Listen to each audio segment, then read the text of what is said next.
नमस्कार दोस्तों, इतिहास गवाह है में आपका स्वागत है। आज के एपिसोड में we will discuss the destructive divisive impact of nationalism. अभी तक तो हमने unification of Italy, unification of Germany, so basically हमने वो एग्जांपल्स देखे हैं जिसमें due to the fervour of nationalism the regions became united, integrated.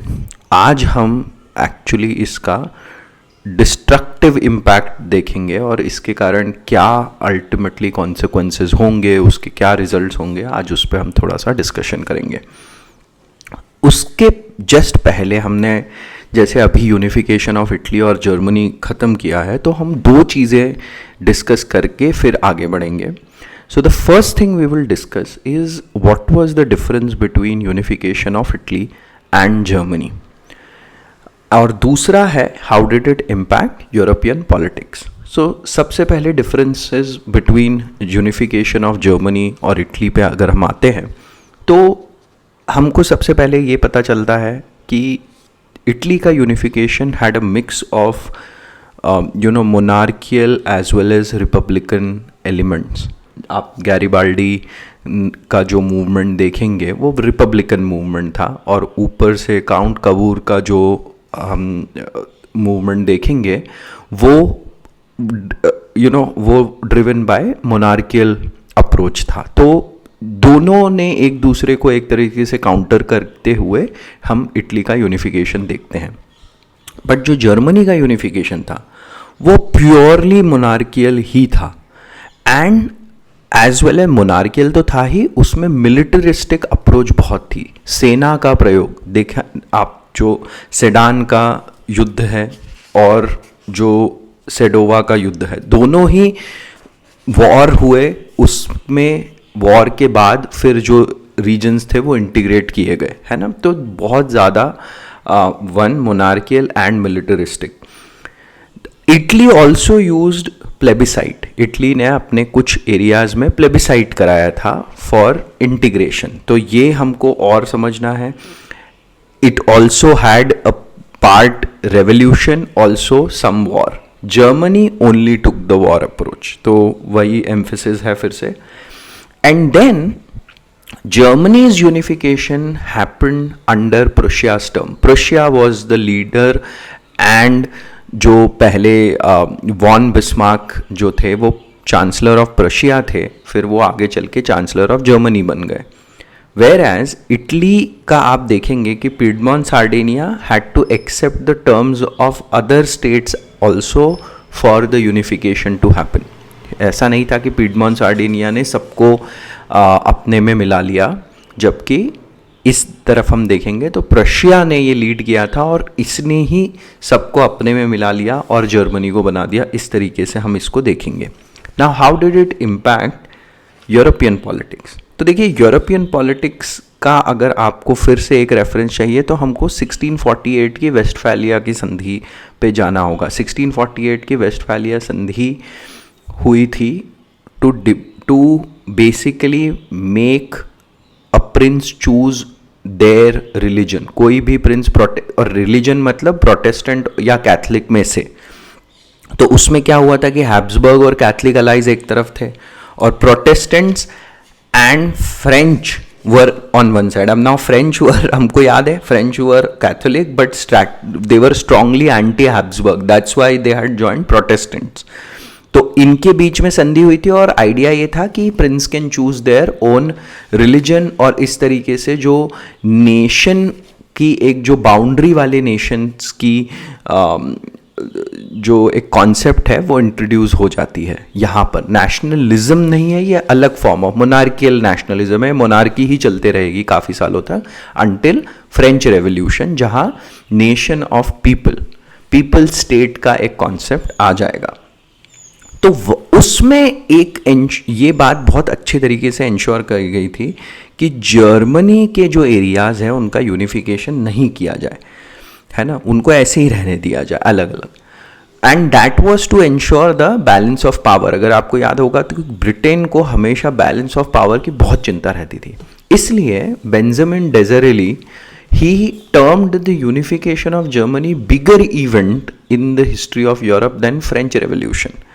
क्योंकि इससे होगा क्या, अभी एक नया बहुत बड़ी power in terms of Germany create हो जाएगी ऑन यूरोपियन मेनलैंड, जो ब्रिटेन को टक्कर दे सकती है. आप देखेंगे धीरे धीरे नाउ फ्रांस का जो दबदबा है ऑन यूरोपियन पॉलिटिक्स वो कम होते चले जाएगा, because now Germany has come. और कहते हैं कि जो फ्रांस के पास यूरोपियन पॉलिटिक्स की चाबी ब्रिटेन ने दे रखी थी, अब वो जर्मनी के पास चली आएगी, और हम देखेंगे आगे देखने को मिलेगा ये. दूसरा, the emphasis on military action and brute force.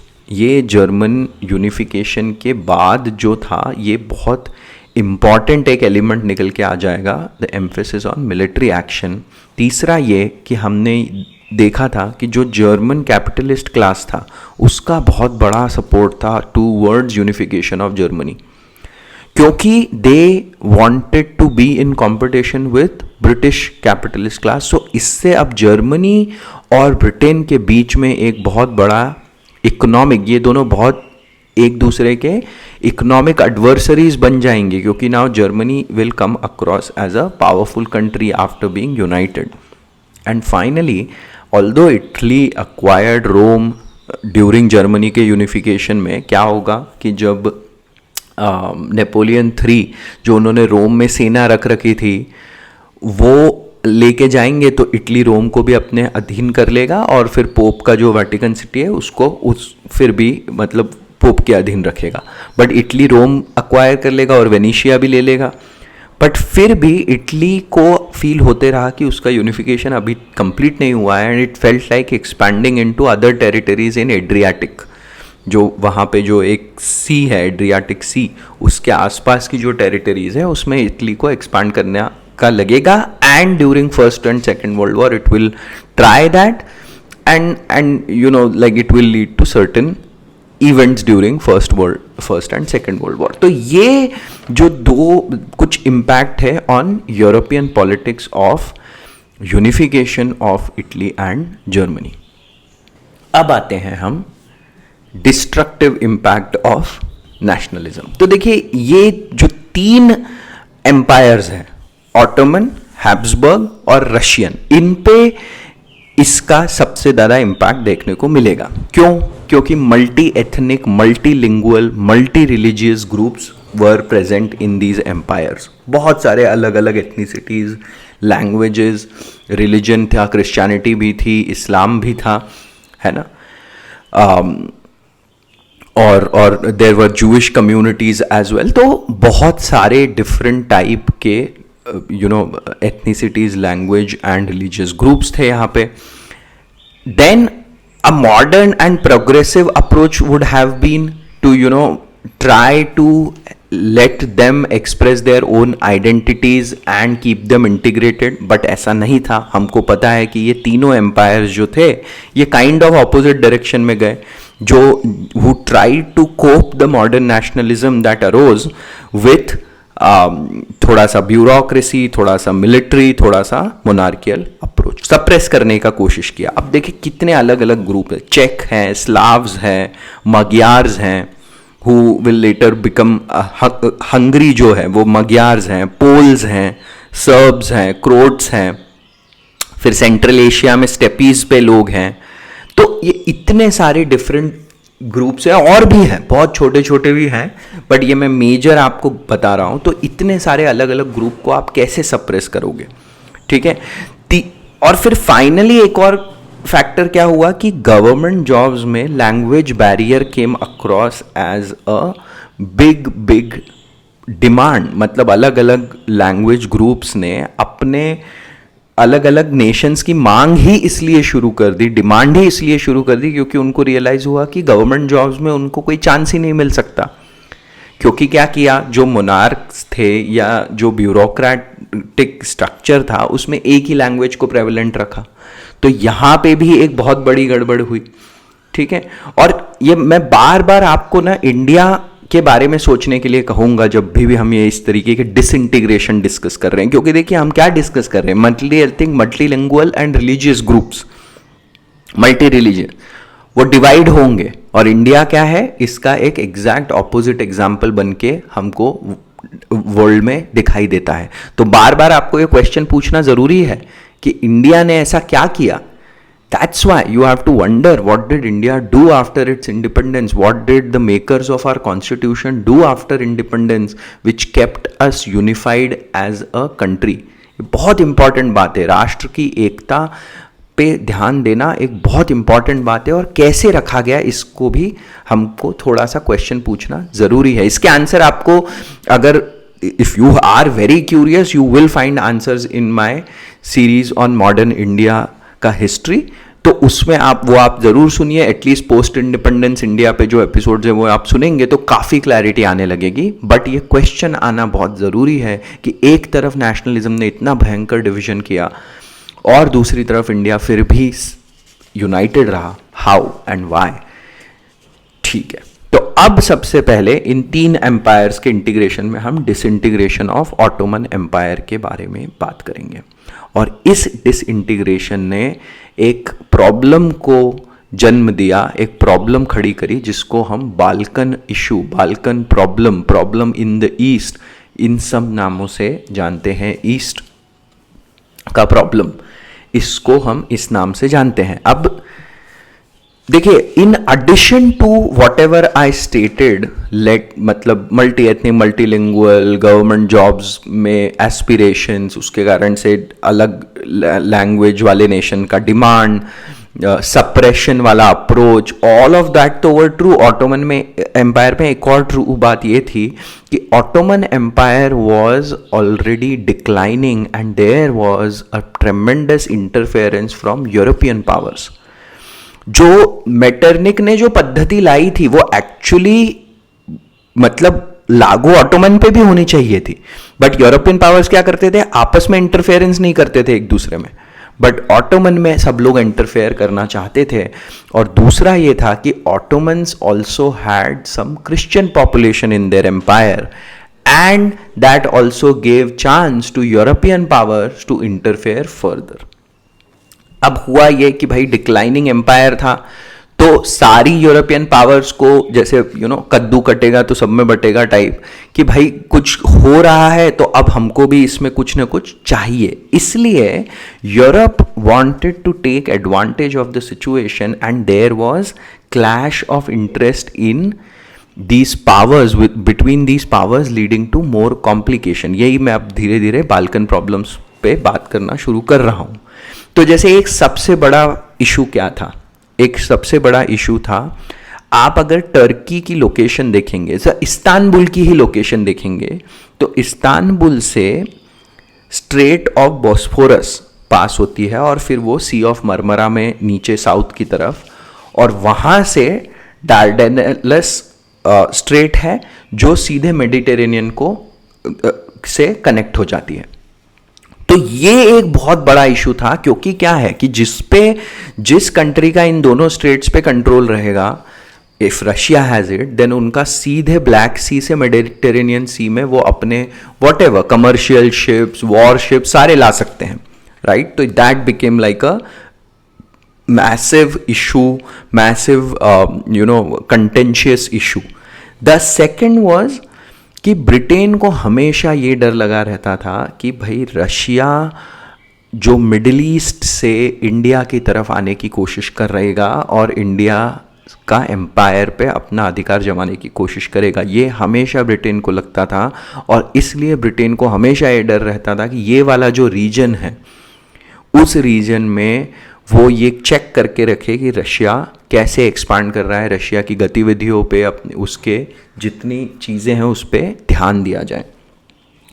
और फिर ऑस्ट्रिया का क्या प्रॉब्लम था, Austria was worried about the Slav movement and therefore was constantly pitted against Russia. Russia क्या करता था, स्लाव मूवमेंट को सपोर्ट करता था, एंड देयरफॉर रशिया क्या करता था, स्लाव मूवमेंट को सपोर्ट करके सर्बिया को सपोर्ट कर रहा है, और फिर ये सारा मूवमेंट ऑस्ट्रिया को अच्छा नहीं लग रहा।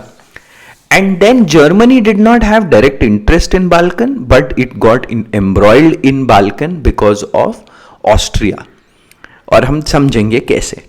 तो अब आते हैं ये बाल्कन इशू पे अच्छे से और थोड़ा डीप में डाइव करते हैं।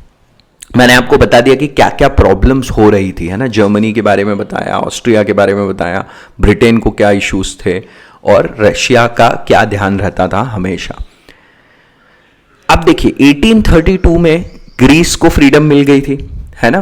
कैसे फ्रीडम मिली थी, याद करिए कि जो चार्ल्स मेटरनिक सिस्टम था उसके अगेंस्ट, मेटरनिक सिस्टम अगर होता तो यूरोपियन पावर्स ऑटोमन एम्पायर को कहती कि ये जो ग्रीस में एक सेपरेट नेशन की डिमांड है इसको सप्रेस कर दो।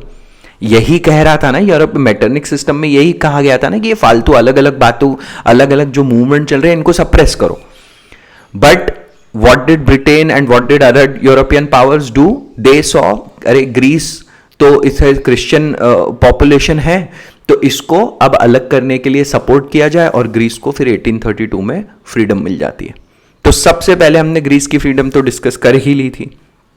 अब आते हैं एक दूसरा वाला जो एक मुद्दा था वो था वॉर इन क्रीमिया। अभी 1856 में क्या हुआ था क्रीमिया में, क्रीमिया एक बहुत इंपॉर्टेंट लैंडमास उस टाइम से ही रहा है। अभी भी इतनी प्रॉब्लम्स हुई हैं, अगर आप 2010 के आफ्टर देखेंगे तो ये सब जो प्रॉब्लम्स हम देखते हैं कि वॉर इन क्रीमिया, ये वो annexation of Crimea bye Russia, तो ये सब ये उस टाइम से प्रॉब्लम चल रहा है। तो अब उसमें प्रॉब्लम क्या था कि ब्रिटेन और France supported Ottomans against Russia in war of Crimea, और ये रशिया हार जाता है। तो रशिया ऑलरेडी इसको लेकर बहुत ज़्यादा ह्यूमिलिएटेड फील कर रहा है, ऑलरेडी बहुत एंग्री फील कर रहा है।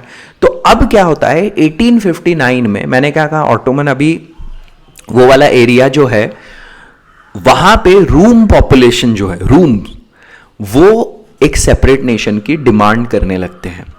वहां पे दो नेशन होते हैं। वॉर इन क्रीमिया के बाद एक जो संधि साइन होती है उसमें क्या है ना, वो जो एरिया है जो आज का मॉडर्न रोमेनिया है वहां पे दो छोटी छोटी एरियाज में डिवाइड करके मोल्डोविया एंड वेलेशिया करके उनको ऑटोमन्स के हाथ में दे दिया जाता है। बट जब ये demand for a separate nation rise होती है बाय रूम पॉपुलेशन देयर, तो उसको रशिया सपोर्ट कर देता है और रशिया के सपोर्ट से रोमेनिया वहां से ऑटोमन एम्पायर से कट जाता है। आप जाके आज मैप पे देखिएगा, रोमेनिया जो है इंडिपेंडेंट नेशन, वो पहले ऑटोमन्स का हिस्सा था जिसको इंडिपेंडेंट मिल जाती है रशिया की बैकिंग से।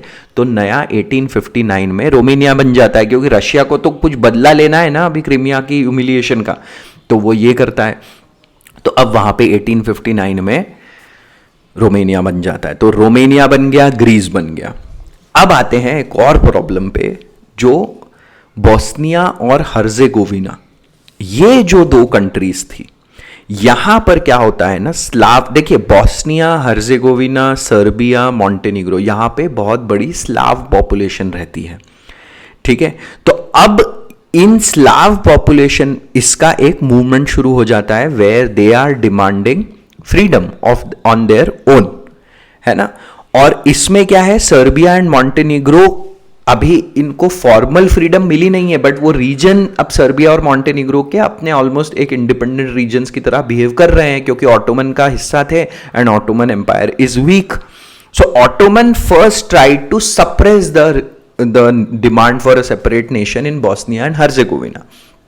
अब उसको जब सप्रेस करने की कोशिश करी तो सही सर्बिया की जो सर्बिया है, it started supporting the movement and Russia also supported that movement. तो रशिया ने फिर क्या किया, रशिया ने डायरेक्टली ऑटोमन के अगेंस्ट ना जाते हुए it asked Britain to intervene. तो ब्रिटेन ने क्या किया, ब्रिटेन ने आकर ऑटोमन्स को कहा कि भाई देखो ऐसा मत करो, यहां पर लेट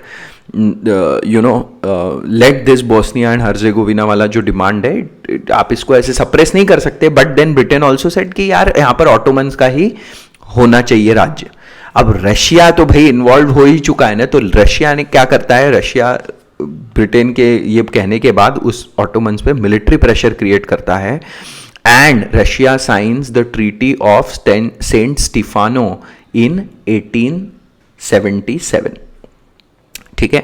1877 में treaty of Saint Stefano sign करता है, और इसमें एक जो बहुत इंपॉर्टेंट क्लॉज है वो क्या है कि डार्डलस और बॉस्फोरस स्ट्रेट्स पे रशिया का कब्जा होगा and Russia will control these. और अब ब्रिटेन को लगता है, तब Benjamin Disraeli he intervenes and he puts pressure on Russia to hand over the treaty of Saint Stefano to Europe, कि भाई यूरोप में बैठ के इस पे डिस्कशन होगा, ये आपस में आप अपनी खुद की ट्रीटी साइन नहीं कर सकते।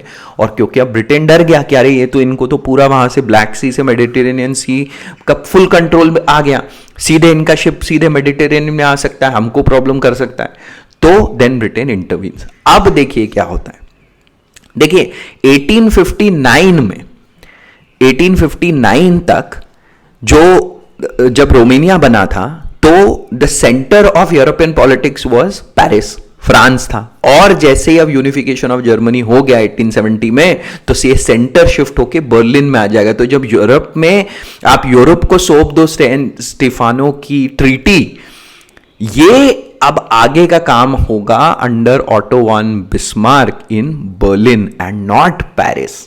ये बहुत इंपॉर्टेंट, मैं आपको बता रहा था कैसे पॉलिटिक्स पे इंपैक्ट आएगा यूरोप की। तो 1878 में यूरोपियन बर्लिन कांग्रेस ऑर्गेनाइज की जाती है, which is presided bye Bismarck. And Bismarck of course is not an impartial person here, he has his own plans, वो अपनी खुद की कुछ पंचायत लेके बैठना चाहते हैं। तो what did he do? He put, पहले तो सबसे पहले सर्बिया मॉन्टेनिग्रो को फॉर्मली फ्रीडम दे दी, तो अभी वो ऑटोमन से अलग होके दो और नेशन बन गए। तो क्या हुआ, ग्रीस बन गया, रोमेनिया बन गया, सर्बिया बन गया और मॉन्टेनिग्रो बन गया। दूसरा क्या किया, Macedonia was cut from Bulgaria and was kept with the Ottoman. This is Macedonia, is North Macedonia का जो कंट्री है वो नॉर्थ ईस्ट ऑफ ग्रीस आपको देखने को मिलेगा मैप पे, उसको ऑटोमन के साथ ही रखा, ठीक है। और तीसरा क्या गया, ये देखिए, ये यहां पर बहुत बड़ा काम होगा, जिसमें बोस्निया एंड हर्जेगोविना को ही put under Austria trusteeship. And इसका कोई रीजन ही नहीं था, इसको लेकर तो इट एनरेज्ड, इससे रशिया भी एंग्री हो गया, और जो सर्बिया मॉन्टेनिग्रो में जो स्लाव पॉपुलेशन थी उसके कारण सर्बिया भी एंग्री हो गया। अब देखिए what will happen, it will save a small war, this whole European Berlin congress, but it will sow the seeds for a larger war which is first world war. कैसे so the seeds, देखिए आगे क्या हो रहा है। अब letter इन 1908 क्या होगा, विलियम कैसर आएगा वहां पर, विलियम फर्स्ट के बाद विलियम कैसर आएगा जर्मनी में, वो थोड़ा ऑस्ट्रिया पे ज्यादा डिपेंडेंट रहेगा, तो इसका फायदा उठा के ऑस्ट्रिया क्या करेगा, it will capture Bosnia and Herzegovina, जिसको वो ट्रस्टीशिप में था ना, तो 1908 में इट विल कैप्चर। और इसके अगेंस्ट में सर्बिया क्या करेगा, Serbia will form terrorist groups to become active inside Bosnia and Herzegovina against Austria, और one of the terrorist group was Black Hand।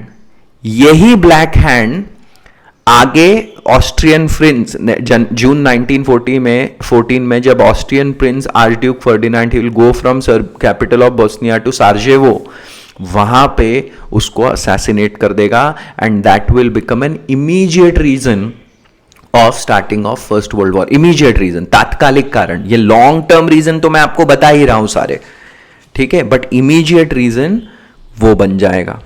तो देख रहे हैं आप कि किस तरीके से ये बाल्कन प्रॉब्लम खड़ी हुई, ठीक है। तो अभी देखिए 1878 में क्या हुआ, सर्बिया एंड मॉन्टेनिग्रो, तो अभी क्या क्या हो गया, ग्रीस, रोमेनिया, सर्बिया, मॉन्टेनिग्रो, और फिर आगे बोस्निया एंड हर्जेगोविना, ये भी बन जाएंगे। और फिर 1885 में द बल्गान पॉपुलेशन, उसको फिर से ग्रीस सपोर्ट, ग्रीस क्या, रशिया के सपोर्ट में Bulgarian population that will become the country of 1885 में बल्गेरिया। तो बल्गेरिया हो गया, अब और नेशंस ऐड हो रहे हैं, देखिए ये सब ऑटोमन से कट के ऐड हो रहे हैं, ये सारा ऑटोमन एम्पायर है, इससे कट हो रहा है। एंड फाइनली अब क्या होगा, देखिए एक बहुत मजेदार बात है कि एक यंग टर्क मूवमेंट स्टार्ट होगा, and this young Turk movement is the basis of young Turk movement is कि अरे इन सब रीजनों ने अपने अपने नेशंस डिमांड कर दिए, तो हम अल्पसंख्यक माइनॉरिटी नेशनलिज्म, अल्पसंख्यक राष्ट्रवाद के जवाब में एक बहुसंख्यक मेजॉरिटी नेशनलिज्म लाने की कोशिश करते हैं। तो वहां से ये यंग टर्क मूवमेंट शुरू होगा जो Turkey as a nation from Ottoman empire को क्लेम करने की कोशिश करेगा। और उसके रिएक्शन में, यंग टर्क मूवमेंट के रिएक्शन में, क्योंकि यंग टर्क मूवमेंट से क्या हुआ, young Turk movement threatened all these new nations that were formed after cutting from Ottoman Empire. इनको threat feel हो गया, तो इन सारे nations, all the newly formed nations will attack Ottoman Empire only in 1912 and 13, and that is called as Balkan War. तो समझ रहे हैं आप ये कैसे समस्या बनी इसकी, कैसे वर्ल्ड वॉर के seeds were sown in the European congress in Berlin, कैसे ये young Turk movement came as a result of कि अरे वो लोगों ने नेशनलिज्म करके अलग अलग बनाए तो हम भी यूनिफाई हो जाते हैं, तो और उसके रिएक्शन में फिर बाल्कन वॉर हो जाता है। और बाल्कन वॉर के बाद जो ट्रीटी ऑफ लंदन होती है उसमें ऑस्ट्रिया क्या करता है, चालाकी, सर्बिया और मॉन्टेनिग्रो के नीचे अल्बानिया को क्रिएट करवा देता है। तो उससे सर्बिया और ऑस्ट्रिया में टेंशंस और बढ़ जाते हैं, which will finally lead to first world war की सिचुएशन। तो इस तरीके से हम देखते हैं कि ये जो डिसइंटीग्रेशन होता है इसमें European powers, how did they play a role, how the disintegration lead to an unstable situation in that region, and ultimately that unstable situation led to the first world war. ये सारे मैं political reasons majorly आपको बता रहा हूँ। कोई भी इतना बड़ा वॉर एकदम से नहीं होता है, इसकी conditions बहुत पहले से फॉर्म होना शुरू हो जाती हैं, and that is what we try to look at in today's episode, which was discussion on Balkan problem and how that problem gave rise to ultimately the First World War. सुनने के लिए आपका बहुत बहुत धन्यवाद। ये बहुत इम्पॉर्टेंट एक मुझे लगता है फेज हमने अपनी सीरीज में आज ख़त्म किया है, which started with French Revolution।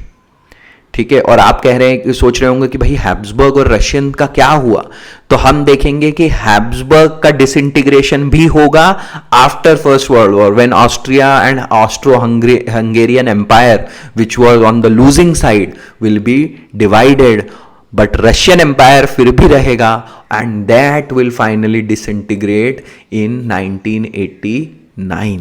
मतलब क्या था, कहते हैं कि जो फ्रेंच रेवोल्यूशन ने जो कहानी शुरू करी वो 200 साल के बाद जाकर खत्म होगी। वो जो नेशनलिज्म की वेव शुरू हुई वो सब जगह कुछ ना कुछ करेगी, और वो फाइनली 1989 में जब रशियन एम्पायर यूएसएसआर का डिसइंटीग्रेशन होगा तो वो भी हम यहीं से ही एक कनेक्शन, इतना ये पूरा एक अनब्रोकन चेन ऑफ इवेंट्स एक तरीके से देख सकते हैं। तो सुनने के लिए बहुत बहुत धन्यवाद। आज का एपिसोड बहुत इंपॉर्टेंट एपिसोड इस तरीके से भी है कि आप इसको सुनेंगे तो आपको समझ में आएगा कि उस रीजन में किस तरीके की प्रॉब्लम्स रही है from times old, and that will also give you some understanding into some of the things that are happening in today's world. Anyways, thank you for listening. Until next time, जय हिंद।